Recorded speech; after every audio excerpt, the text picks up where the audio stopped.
الحمد لله نحمده ونستعينه ونستغفره ونؤمن به ونتوكل عليه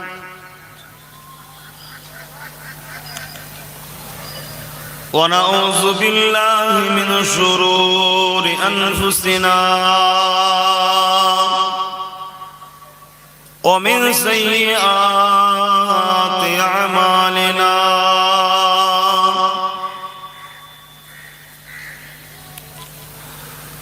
من يهدي الله فلا مضل له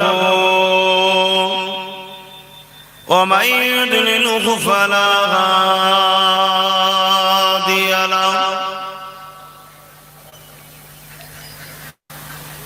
ونشهد أن لا إله إلا الله وحده لا شريك له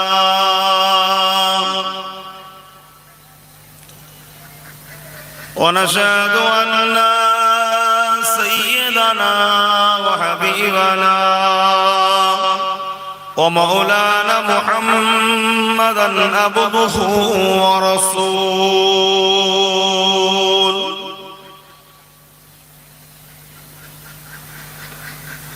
أما بعد فيا أيها الحاضرون رحمكم الله قال الله تعالى في كلام المزيد الفرقان الحميد إن الله وملائكته يصلون على النبي يا أيها الذين آمنوا صلوا عليه وسلموا تسليما اللهم صل على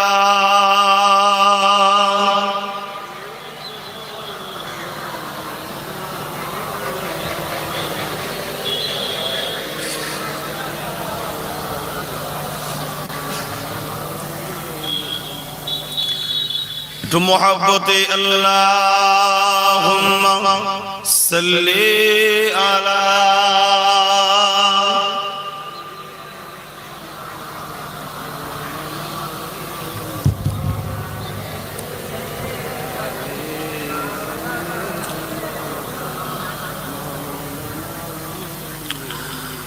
फलक के नज़ारों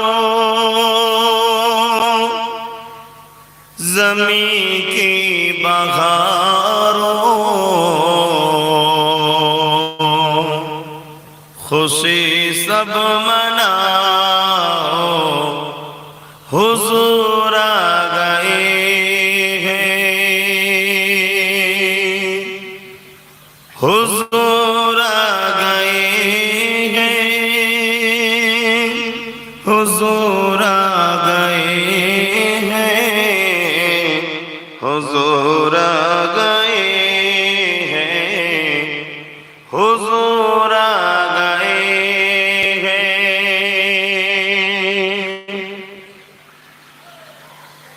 ओटो गम के मारो चलो बेसहारो खबरें सुनाओ हुजूर आ गए हैं फलक के नज़ारों ज़मीं की बहारों खबरें सुनाओ हुजूर आ गए हैं अल्लाहुम्मा सल्ली अला